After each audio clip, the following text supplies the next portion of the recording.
I've got a personal experience to share. I would love some input on what you guys think I saw. Here is some quick background for you all. I grew up in the northeast US in a smallish town. It's not rural but not super urban either. Our house was in a more hilly and wooded area of the town, a few miles from downtown. Old farms all around, basically postcard New England woodland. I was a first grader at the time this happened, and it was in early fall. I am playing outside with two of my younger brothers in the front yard. It's around 6:30 to 7 p.m. It's kind of dusky. My mom calls us in for dinner. We run up to the front porch leading to the front door, and I had a rubber snake toy in my hand. I whip it behind me into the grassy central part of the yard. We had a wraparound driveway with a yard in the middle. Me and my brothers turn around to watch how far it went. Kobe. We see where it landed. I see a shadowy black looking figure standing exactly where the snake landed. It's approximately 3 to 4 feet tall. It's half blended in with the dusk. It has these glowing orangish eyes that are staring right at us. We all scream and stumble over each other, piling through the front door, all in tears. I look back outside again. There is nothing to be seen. There is nothing standing there anymore. I go back outside the next day, and the snake was cut into 3 pieces. This is the first time that we saw it. We are all adults now and remember the exact same thing. I am the only one to have seen it twice. My story is to follow. So this next story happened about 5 years later. At this point, we moved across town to a larger house. It was much more wooded, on the edge of a town forest. It was a dead-end neighborhood surrounded by hundreds of acres of woods and a few quarries deep in the woods. At this point, I have completely put out of my mind my previous experience. I basically don't remember it at this point. I am at a friend's house for his birthday party. It's midsummer, 7:30 to 8 p.m. It's dusky again. There are around 10 of us playing outside, playing team manhunt. Me and the birthday boy run into the woods and find a large downed tree trunk to hide behind. We are hiding for a couple of minutes when all of the forest noise just stopped. There is no wind or birds, and there is that sort of very unsettling silence that you don't find in the woods during the summer. My friend and I look at each other once we notice the stillness. We look behind us. Almost 30 yards behind us, we see the same shadowy figure staring at us, simultaneously there, but not at the same time. It had these glowing eyes, this amorphous being. We nope the ever-living hell out of there, screaming and crying all the while. We leave the tree line, and noise comes back. We can hear birds and wind and bugs chirping all again. We yell for everyone to get inside. We spend the night playing Vidya, trying to forget. It was at this point that I connected the dots to the original experience. Both times I felt what I can only describe as primordial fear. To this day I get a hair-raising feeling when thinking about it, and until a few years ago, my eyes would water just talking about it. I saw a psychic, medium, healer, whatever you want to call it, back in college, and she said it was an energy or a being watching over me, keeping me from harm, but I'm not sure I buy that. I know things come in threes, and ever since I was a kid, I've been terrified of what it means if I see it again. One more sighting or experience, whatever you want to call it, not related to the previous two, but happened in the same area. As said before, my house is at the edge of hundreds of acres of town forest. It used to be farmland, but nature reclaimed it after 1830. The edge of our property was an old stone wall used for livestock of some sort. I have many fond memories of exploring the woods in day and night, LARPing with airsoft guns, fantasy roleplay with sticks, etc. Just really quality childhood. It's my summer vacation. I am outside playing. I start to walk down the rock wall towards the pond in our neighborhood. It's only a quarter mile away. I can still see our house through the trees. What happened next took place in about 15 seconds, real time, but felt much slower to me. I am walking along, not really paying attention. The forest gets silent and I smell something sweet, sort of like lavender, but with something else I've never been able to identify. The world seemed to dip into a light sepia hue. 3 massive light brown dog-shaped things dash in front of me right over the rock wall. Like, they jumped directly over it, directly in front of me. As soon as they cleared the wall, the world returned to normal. Smell gone, no animals visible anywhere. That sepia hue completely gone. I book it Mach 10 to the house and run inside freaking out. I never had any explanation and have not had anything major happen since then. It's not a terribly scary or life-threatening thing, but these 3 experiences have stuck with me, and I am always conscious of the power of the woods and things that we cannot see or understand. Okay, so when I had this experience, I was waiting tables in a hip part of town. The place is so damn busy all of the time. My section is half of this big outdoor patio overlooking a residential street. I am in the weeds, so I barely notice when this young Asian girl walks through the patio gates over towards me. I am carrying a tray full of drink, but she grabs my arm and kinda tugs on it. I nearly drop the entire tray. I look at her like, what the hell are you doing? But I notice she looks freaked out, like seriously freaked out. She says something like, I need help, but with a thick accent. She's young, maybe mid-teens. It was kinda hard to tell. She looks simultaneously about 13 years old and 30 years old at the same time. In my best waiter voice, I say, I will be right with you, and turn to drop off my drinks when I see these very well-dressed Asian dudes stroll over, smiling. They apologize and tell me that their sister is not supposed to leave the house, and they kind of imply that she is mentally slow. Alarm bells go off in my head, but customers everywhere are flagging me down, and I've still got to drop off this tray packed with mimosas for a group of Botoxed old white ladies. Nobody seems to notice or give a shit about these men dragging away this teenaged Asian girl. I follow after them, tray in hand. I ask the girl if she is in trouble, but she does not respond. She just seems totally dead-eyed by this point. I watch as the men take her into a house across the street that I've never really looked at before. I go totally white. I realize the windows look really dark, like they are boarded up from the inside. The manager comes outside, asking me what the hell I'm doing, and I tell him what I saw. He basically says, it was probably just their idiot sister-in-law. Go take care of your damn tables. I do, but I call the anonymous tip line during my break to tell them what I saw. Nothing ever comes of it. I worked at this place for maybe another 2 months. The house was still there when I quit. I noticed during that time that different people were always coming and going. I thought maybe it had to be like a brothel or something. One evening, I am leaving work. I am heading to my car, which is parked down the street. I hear someone walking behind me, and I glance back. I do a double take. It's one of those nicely dressed Asian dudes from before. I just nodded politely because I'm a bit of a pussy. He just stared me down as I walk by. I get a bad feeling and keep my eyes on him as I unlock my car door. He walks up to the car sitting behind mine and gets into the driver's seat. I notice that there was a guy already sitting inside, in the passenger seat. He is staring at me too. Oh crap. I throw open the door, jump into the car, and crank the ignition. But the Asian dudes are already pulling up next to me, kinda blocking me in. There was a car in front of me. Both guys are staring me square in the eye. The guy in the passenger seat is casually tapping a gun against the window. I thought I was going to die right then and there, but after that, they just drove off really slowly, staring at me. I quit my job not long after.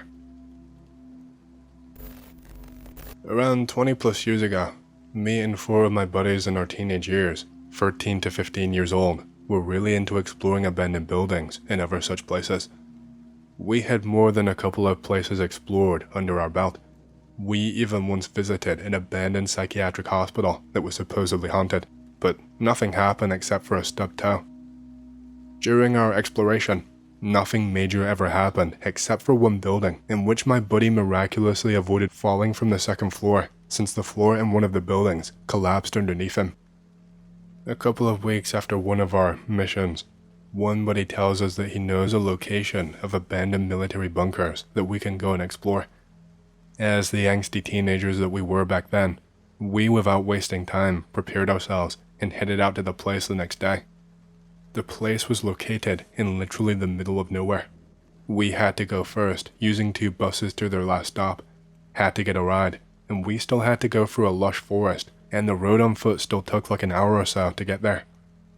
After our small journey, we found a fence that was clearly ripped in almost half in one of the places. One of our buddies pointed out the signs on the fence. You know those type of signs that Area 51 has that basically say, military area, we shoot first, then ask questions. Yeah, those types of signs were placed all over, but since we were angsty teenagers that feared nothing, we ignored them and proceeded into the area. The area around the fence, even in the bunker area, was covered with thick foliage, ferns, bushes, trees, the usual suspects, and you could not see shit past the foliage. Hell, you probably would not even be able to find the place without knowing its location, because the foliage was that thick. Anyways, after a short walk, we got into the main bunker area. There were 5 bunkers and 1 hangar type of building there. Each bunker was camouflaged with thick layers of moss and grass, and the hangar had your usual bread and butter khaki type of camouflage on the roof. You would not be able to tell if the area had any type of buildings from a bird's eye point of view.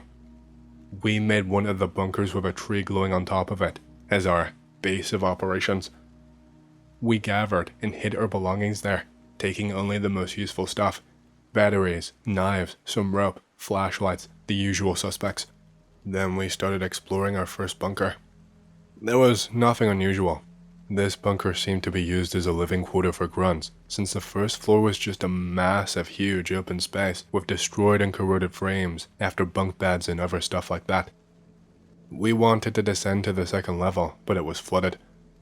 Despite being teenagers that are not afraid of anything, we used our combined intellect to not proceed further into the bunker. We explored the same way, Bunker 2, 3, and 4.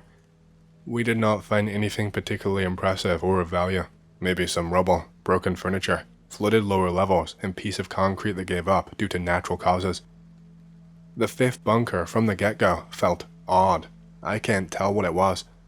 Maybe that parked in front of the bunker was this Jeep that was in almost pristine condition, or maybe the fact that we had to go full commando and hide in the foliage since we encountered 1 military patrol still in this one place. We all felt odd. This particular bunker was different from the rest. In comparison to the other 4, it was huge. And I mean absolutely huge. It had 2 huge places where there were probably some garage doors, probably for tanks and other vehicles. The whole thing was so big you could easily cram in there like 8 tanks or so, and there was still space. The bunker had 2 regular personnel entrances. One was sealed shut with thick doors, and we could not get it to open. However, the second was wide open. After going through the doors, we did a small check on our equipment, since if your batteries would die, it would not be pleasant, especially 2 to 3 stories underground with no natural light source. This is where that odd feeling intensified. We got into a small discussion about that, but after a short argument and calling each other pussies like the kids we were, we proceeded anyways. The second odd thing happened. Since almost simultaneously, all of our flashlights decided to just die in almost exactly the same way the moment we went past the initial room that was some sort of a hatch. We shrugged it off, replaced the batteries, and went again. But our fresh batteries died literally 1 minute into exploring. We had maybe seen like 1 to 2 rooms tops, and we had to go back since it was dark as shit. However, my flashlight was not shit and did not rely on batteries only. It had a hidden power cord, a compartment to store spare batteries. It had a button for long and short signals, and even an ACME style type of deal level that you could crank to charge it manually in dire situations. So we started cranking my flashlight, but since that option is literally a last-ditch effort to have some power in it, it was not very effective, but enough to light up the corridors and rooms.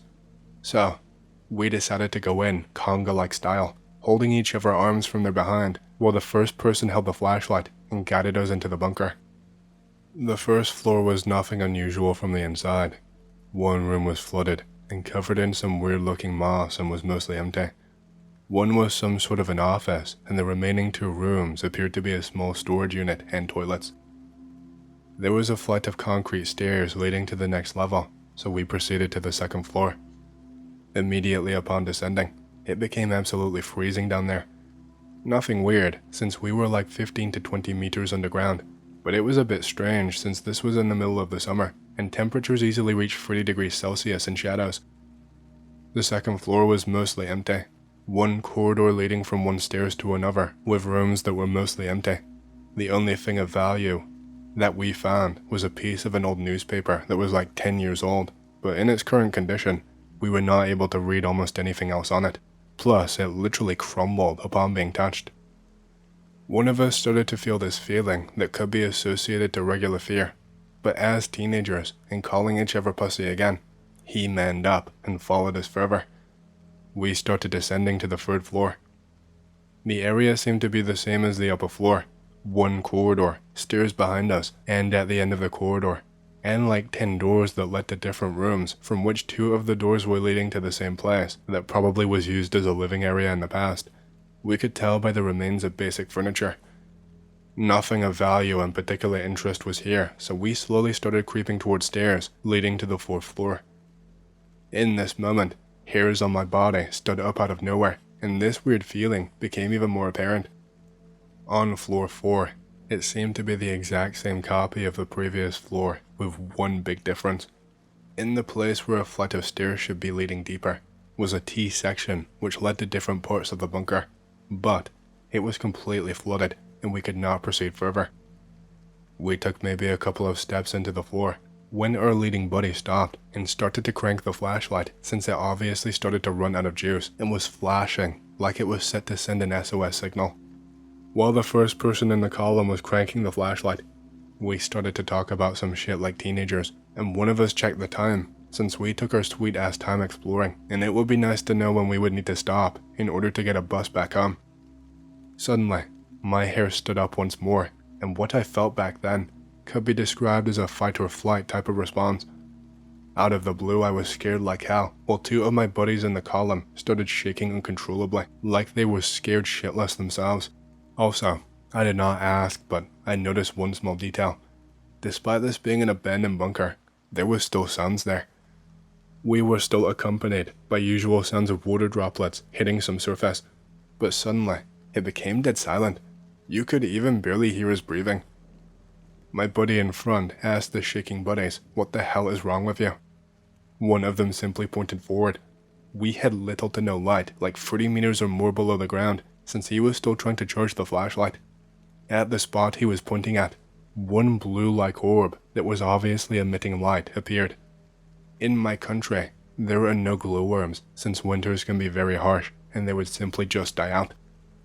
But in front of us, maybe like 40 meters away, was this source of light that was simply just floating.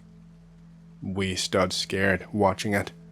Then 2 more orbs came from the T-section, floating at approximately the same height as the first one. Buddy called us pussies because we are scared of some bugs. One of us told him, "Dude, glowworms do not live in our country, especially not in a bunker of all things."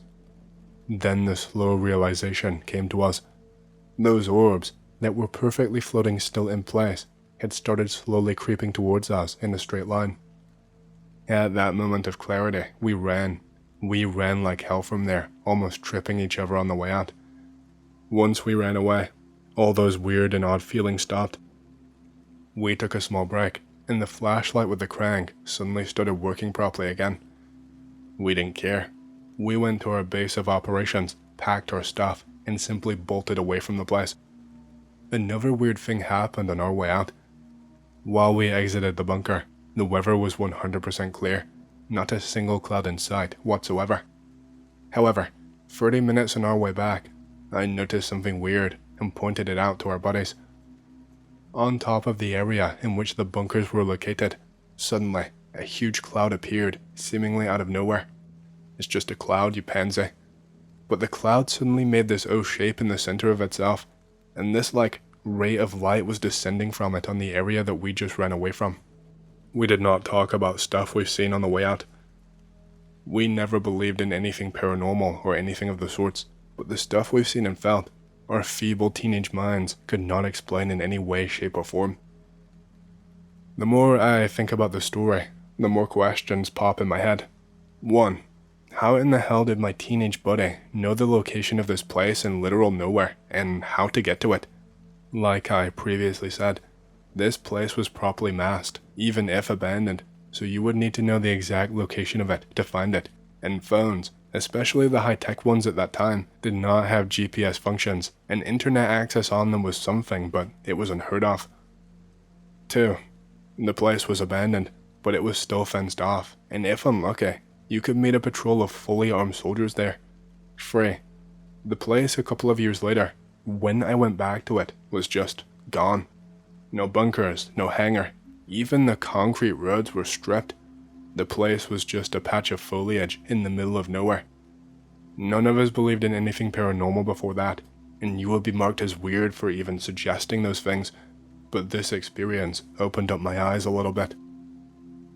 Hey, hope you've enjoyed the story so far. If you want to hear more, make sure to subscribe, like the video, and leave a comment because it lets YouTube know you like the content and helps more people to see these videos. My next big goal for the channel is 100,000 subscribers, and as a celebration, I will be doing a Q&A video once we hit that goal. Thank you, and back to the stories.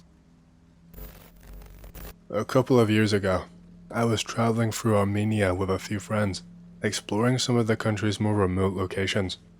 One place we had heard about was the Devil's Bridge, a natural rock formation in the Shunik province near the village of Tatev. The name itself piqued our curiosity, and we could not resist visiting it. The journey there was long, winding through narrow mountain roads with steep drops on one side. As we finally reached the bridge, the place felt almost otherworldly. The bridge is formed by a massive rock arch over a river, with water rushing beneath it, surrounded by dark forests and sharp cliffs. The air felt heavy, thick with silence, the kind of silence that's suffocating, like something is lurking just out of your sight, watching you. I remember walking across the bridge, feeling the weight of the place. It wasn't just the ancient beauty of it, it felt wrong, like something was out of place, as if the land itself had a dark history it was not ready to share. We decided to explore the area around the bridge, but the further that we went, the more uneasy I began to feel. I could not shake the sense that we were being followed, like something invisible was stalking us through the trees. The feeling grew stronger as we walked deeper into the forest, and I began to hear faint whispers carried by the wind. At first, I thought it was just the rustling of leaves, but the words, they sounded like a language I could not recognize. It was Armenian, I thought. It sounded like it. Maybe some kind of a lost dialect. That's when we found the cave. It wasn't marked on any of the maps or guides that we had, and none of the locals had ever mentioned it before. It was a small, narrow opening in the side of the cliff, almost hidden, but there it was, beckoning us. My friends were eager to explore it. I hated the idea. I hated closed environments. I have claustrophobia, but still, curiosity won out, and we went inside. The cave was cold, and the deeper that we went, the darker it got.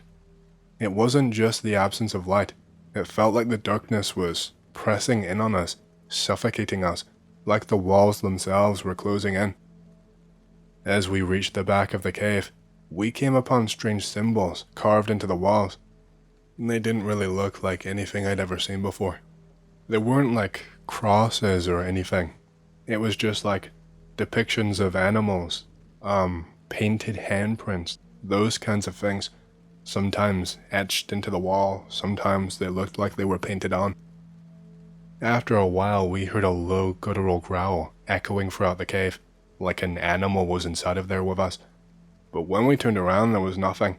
Just the eerie silence and the chill that ran down our spines. At that moment, I felt a sudden overwhelming sense of dread. It was like the air itself got thicker, and I could swear I heard whispers that were low and indistinct, but undeniably close. They seemed to be coming from all directions. They were really overwhelming. Even when they started to get a little bit louder, I could not make anything out, because it was just a jumble of sounds. There was too many things going on. I turned to my friends, but they were already backing away, visibly shaken. None of us said anything, but we all knew what we felt. We bolted out of the cave and hurried back to the bridge, trying to shake off the sense that something was following us. But as we crossed the Devil's Bridge, the whispers did not stop. In fact, they only grew louder. That night, back at our hotel, none of us could sleep. Every little sound seemed amplified. I'm talking footsteps outside, the wind rattling the windows, the creaking of the building. Everything seemed louder, and it did not stop all night. Later, I found out more about the Devil's Bridge. Locals have always believed it to be cursed, a place where devs, demons in Caucasian mythology, come together to make marriages among themselves. Some say it was once the site of ancient sacrifices. Others claim it's where the devil himself made a pact with the people who ran away from Turkey during World War I so that he would guard the bridge from the Turkish. Whatever the truth is, I will never go back there again. Okay, Anon, your story really creeped me out. I'm not from the same place as you, but I have something that's kind of loosely related. I had a large close-knit group of friends, and a few of us really liked urban exploration and would frequently go to abandoned buildings and other weird places at night. We didn't drink or do drugs, so this was our thing. We eventually found this website called Dark World or Dark Shadow World or something like that, which is just an archive of haunted or creepy places. We started exploring these places all around the southeast US, mostly in North Carolina, but we explored out of state too. We found a place called Satan's Bridge, a bridge that connects North Carolina and Virginia around Danville, VA. This place had a ton of lore. Apparently, many suicides have happened there, and there is a really creepy church just down the road. There is lots of claims of satanic cult operation there. This place was close-ish, so it became a frequent spot that we visited. The bridge is on a road covered in graffiti, and you have to park your cars about a half-mile back from the bridge because it's pretty narrow, and usually you would see a car drive by, but usually just one because it's in the middle of nowhere basically. We would always check underneath the bridge in this one spot where you can climb down under. There would sometimes be what appeared to be animal bones, and tattered clothes, and even candles sometimes. That's about the extent of what we found underneath there. One night, we got a big group to go there. Instead of the 3 to 5 usual explorers, we convinced even our friends who were not into our hobby to go with us too. So there was about 15 of us this time. We all walk down the road and make it to the bridge, and we see headlights coming from the Virginia side, near the creepy church. We all get to the opposite side of the road, so it will just drive by. As it gets closer, we see it's a big white van. Literally, that stereotypical white van that apparently abducts kids and entices them in with candy. It slows down as it gets near us and pulls the van to a stop at a weird angle so that it's in both lanes. The driver is a middle-aged man with glasses. He doesn't look out of the ordinary at all. He says, "If you really want to meet the devil, then get in the van," in such a serious voice. There was no humor or joking in his voice at all. Then, suddenly, the back door swung open, and there was probably 4 or 5 of our middle-aged looking guys, and we all started running back to our cars as fast as we could. I did not see this, but my friends claim that 2 of the guys in the back of the van got out and chased us. I was much too scared to look behind me. This all happened at about 2 a.m. too, which makes it even creepier. I personally believe those men were members of the satanic cult, and maybe had been surveying us for a while. I seriously think that Satanism/evil magic is way more prevalent than anyone would ever care to admit. My friend was out camping once and heard drumming at night coming from a place of spiritual significance. With that same friend, we decided to go to a rural church in the middle of the night, and of course at the same time happened to appear a group of middle-aged people coming to the same church. I have personally been in the tunnels and seen scrawlings of sigils and huge pentagrams on the walls, which I seriously regret not photographing. Even if 99% of it is just dumb kids pretending, that 1% can end up growing into something way more. Shit. I remember my grade in school having a sort of prominent group of Satanists. This crap is practically mainstream by now. I agree. We went to a lot of places that were claimed to be haunted. We frequently visited an abandoned hospital in Statesville, NC, and it did not feel sinister at all. The night when we encountered the cult was the scariest thing that ever happened in my exploration days.